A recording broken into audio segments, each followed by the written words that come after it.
much longer than I thought it would be. So long. Feast your eyes. What is going on, boys? Welcome back to a very unique clean and cook. So, you clicked on the thumbnail. It's not what it looks like. It is kind of, but this is called a gooey duck. Gooey duck, not Geoduck. I called it a Geoduck for about a month and a half when I had this idea. And then I watched a couple videos and it's apparently a gooey duck. So, just to make it even more gross. So, there's a company online, Taylor Shellfish Farms, is in the Pacific Northwest. They sell all kinds of stuff online. I assume it's all farm stuff. I'm sure they have some stuff that is wild. Ordered this thing. I got it overnighted. They sell these things for $50 a pound, and each is 1 pound a piece. So I did spend $90 on this. So this is either the worst $90 I've ever spent or the best. However, I thought this would be a very interesting video. I have been thinking about doing this for a while because who doesn't like to eat phallic creatures? So there you go, Taylor Shellfish. That is shipping in a foam container. Foam wrapping. I've just been waiting to get this bad boy in my grasp for so long. This is soaked. I guess that's how you keep it alive. This is a live animal, by the way. Yeah, I did kind of want to keep it as a pet. We don't have enough room in this house for 2 pets. I have a pet bunny, and my roommate told me I had to do a clean and cook on one. So we're doing the bunny next week. This week we're doing the Geoduck. Gooey duck. Here's your card for it. Harvester, date, whatever.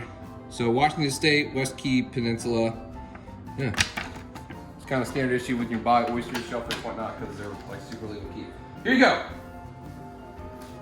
Drum roll, please. Brrr. Oh my God. Oh my God, it's so much longer than I thought it would be. Oh, whoa. Oh my gosh. Look at that thing. Is it focused? Yeah. Feast your eyes. Oh no. It's still alive, it's moving. Yeah. You can kind of see. That thing has some girth. It's girthy, dude. This is a whole lot bigger than I thought it would be. You can actually see it moving a little bit. It's kind of thawing out some, yeah. I bet if we let him warm up a little bit, he will move. Okay, this is a gooey duck in all of its phallic glory. It is farmed, like I said, in the Pacific Northwest. There's 4 species of it. This is the second biggest species. The biggest one is in Mexico. The second biggest one and the most sought after one is this one, which is in the Pacific Northwest. And it is the most tasty one, and is the one that, you know, is shipped all over the world, shipped all of bad YouTubers in Florida. There's 2 other species. One is in Argentina, another one's in New Zealand. But this is the best tasting one, so the internet says. So it has to be true. I was looking up a lot of recipes to cook this thing, and pretty much the consensus was that this is eaten raw. But before we eat it, what exactly is a gooey duck? Gooey duck is a bivalve mollusk that digs in the mud and sand and filter feeds through one hole, and you can kind of see it, it's like pushing stuff out through that one. So it sucks in and filter feeds on plankton and whatnot, and then shoves it out. So here's a trivia question about gooey ducks. How long do you think these things live? Trivia question. Insert non-copyright trivia Jeopardy music. And Future Joe is vetoing that request because anything close to the Jeopardy song is copyrighted. How long do these things live? Is it 20 years? Is it 40 years? Is it 100 years? Or is it 140 years? That's right, the average lifespan is 140 years. The longest living one was recorded at 168. Comment below if you got that right, because I know you didn't. You're a liar. There's no way you got that right. Who knew a shell could live for 160 years? Not me, not you. So don't be a liar. Everything I saw about how to eat these things, like I said, is pretty much raw. So that's what we're gonna do. We're gonna eat it raw, right, Zach? No. Yeah. So first thing you do, you're gonna wash it off in some salt water. You know, you want to keep it a little bit salty because this is a live creature. You don't want to just dip in fresh water to kill it. It has a lot of, you know, this growth on top of it, on top of its siphon right here. But, you know, you can let it soak in there a little bit. And, of course, I am the best YouTuber ever. I've got to boil the water. So, okay, we're going to take this bad boy out for a little bit. While we're waiting for the water to boil, I'm dumb and I forgot, we're going to make our fritter batter. So, If you look at this, the siphon is usually used for sashimi and other stuff like that, eating raw. This right here, this outer layer is like more tender and it's like, I guess, beefier as well. So this is mainly used for fritters, so that's what we're gonna make. All this stuff inside the shell is like its guts and whatever. So we're gonna do sashimi and we're gonna do fritters. Simple batter, you know, flour, eggs, milk, salt, pepper, yada, yada, yada. You're supposed to sift it, I'm not. The only thing that's different for this is you're making clam, essentially clam fritters, so I'm gonna add clam juice to it. So you're gonna do the flour, you do the baking powder, salt, pepper, I'm gonna add a little bit of Cajun two-step cayenne, eggs, I'm gonna add a little bit of Italian blended cheese, some lemongrass, some ginger, and some beer. So that's what we're gonna do. Here's me doing that in fast motion. All right, mix, mix, mix, mix, mix. Forgot a most important ingredient besides the Geoduck. A little bit of jumbo. Here's your reward for helping me out. I don't like the IPAs. You can have all that. All right, got like a nice consistency. You want it a little bit thicker than pancake batter, a little bit less thicker than biscuit batter. So kind of right there. Maybe I'll add a little bit more flour to it, but for now it looks good. We are about to cook this thing. So when you want to cook it for the sashimi, you're gonna drop it in boiling water for about 15 seconds, and then we can take the shell off, and we can actually take this outer skin off so we can cut it up. And I'm sorry, I lost my train of thought. This is kind of gross. Yeah, we are gonna eat this. You're gonna eat it. You don't want to absolutely like scorch boiling, but you do need it warm enough to actually cook. So this is close enough to a boil. You want to cook it for about 15 seconds total. Okay, you can kill the heat. About 15 seconds total. Just wait. You can kind of see the skin already kind of getting paler, turning white. I'll do just for a little bit longer because I didn't get it quite to a boil. But after this, that shell should come right off, and so will this outer skin on the siphon. Okay, just like any clam or oyster or shellfish, it'll get really tough if you overcook it. So the shorter the better. Alrighty. So so you can already see it's already kind of coming out. Push this slightly broken piece off the shell. So we're just gonna peel. You guys just do it by hand. Gonna peel that shell right off. See how that skin's coming off just with that little bit of heat? Let's see. There you go. Shell. And you can peel this skin off this siphon. Just like that.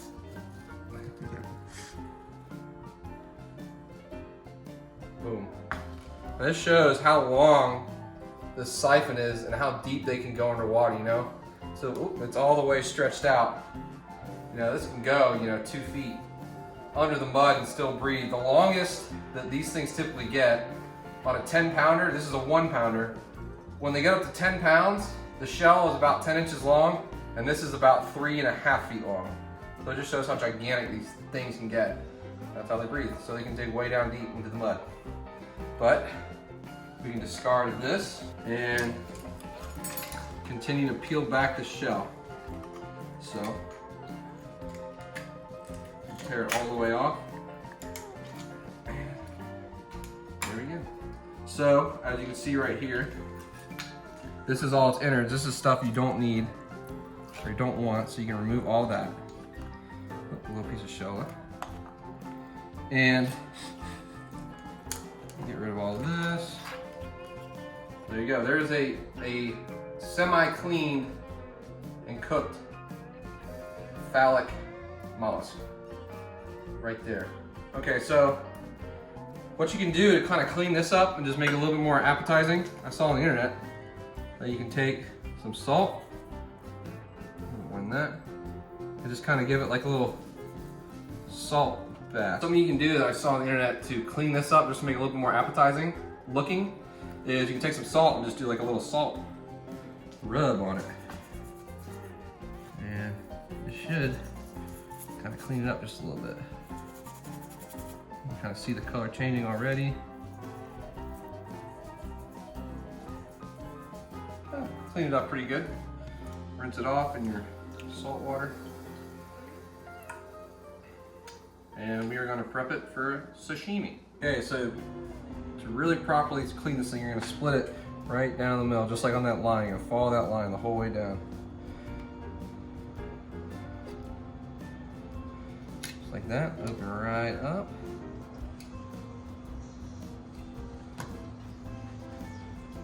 There you go. You can open up just a little bit more too. Go past that second siphon. All the way in.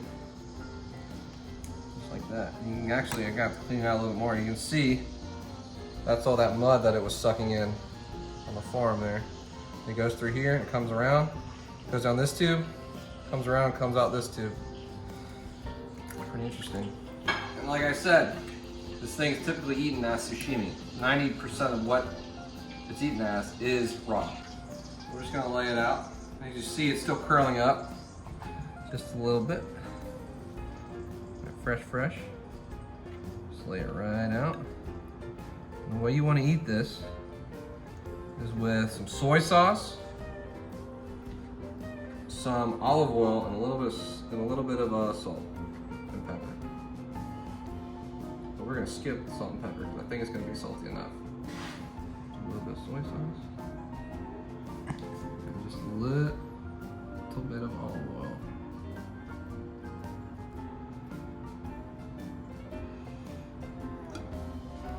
Your Geoduck is ready for sashimi. All right, let's try it out. Geoduck. I keep on calling it Geoduck. It's gooey duck. Gooey duck.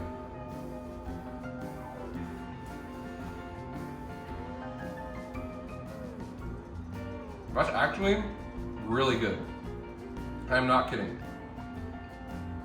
It's a little bit firmer than I thought it would be, but I mean, that's actually a really good piece of seafood right there. I wish I put less soy sauce on it. I'm not a huge soy sauce guy. But it's actually really, really good.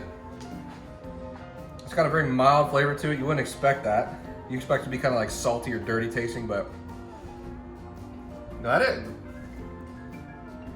There's a reason it's $50 a pound, folks. Well, I think I just figured out why. That's a pretty fabulous piece of food right there. It really is. You actually have to try it. Here, come here. No, I don't. Yep, you're doing it. I'll piece right there. Oh yeah, come on. You can do it.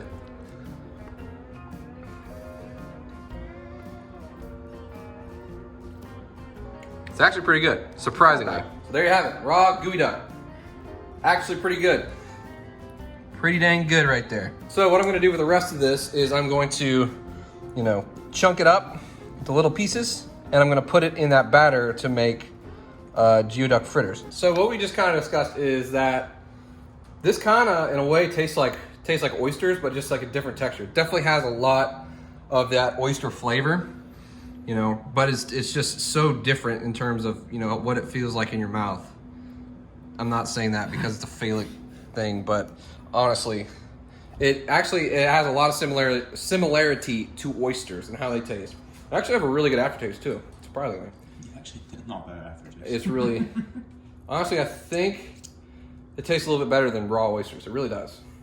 I think you could steam these things too, but everywhere you see on the internet is people eating them raw or eating them in fritters, which we're about to do. So maybe the next time I want to spend $90 on a clean and cook that 1,000 people are going to watch, I will do that. But for now, we're making fritters. All right, so we're just going to take the rest of this and, well, I'm actually going to cut it into little strips.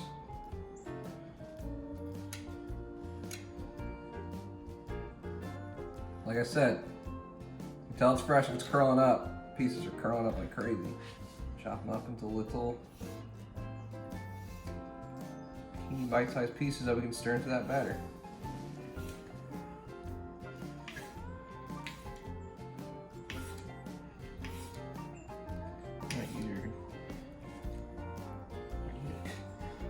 I consolidated it now. There you go.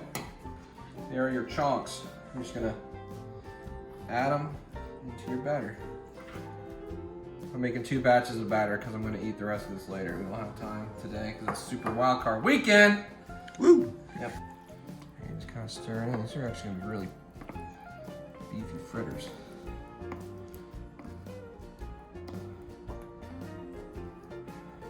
Add a little bit more.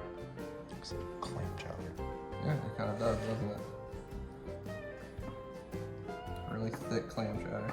That's another thing that people make out of this is soup. You know, because it essentially is a clam. It is essentially clam chowder that you're making just out of a higher end species of clam. Just like that, you got your chunky fritters ready to go in the deep fryer. All right, so we got our oil hot, and we're gonna start dabbing them in there. Dabs, dabs.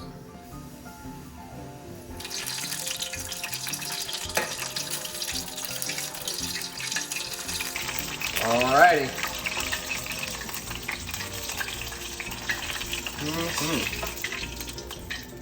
Them boys are done to me. The fritters are done. They're looking pretty good. Had to do a little trial and error to see how long I needed to cook them and how much to add, but first time I cooked fritters and I think they look okay, so. Add a little bit of lemon for taste. Try one of these bad boys out. Geoduck fritters, clam fritters.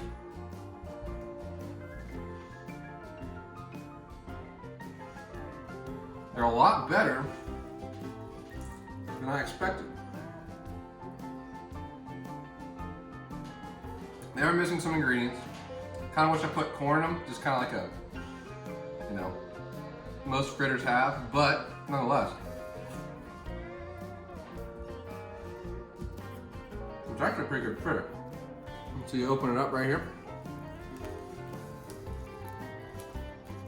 You got your Geoduck chunks in there. There you go, you can kind of see it right there. And in there, it's pretty good stuff. I think I'm actually gonna make a little bit of clam chowder with the rest of it. Have it in the fridge. Maybe I'll add it in this video. Maybe if you guys watch this enough, I'll make some clam chowder with another one. But guys, thank you so much for watching. If you like this video, please consider subscribing. This is very, very different than what I typically do. I'm usually, you know, offshore fishing, commercial fishing kind of style, tuna fishing, whatever. But I really do have a lot of fun making these videos. So if you did like it, please let me know. Leave a comment what I can add to these fritters to make them better. And like I said, consider subscribing. Guys, I love y'all, and I'll see y'all next time.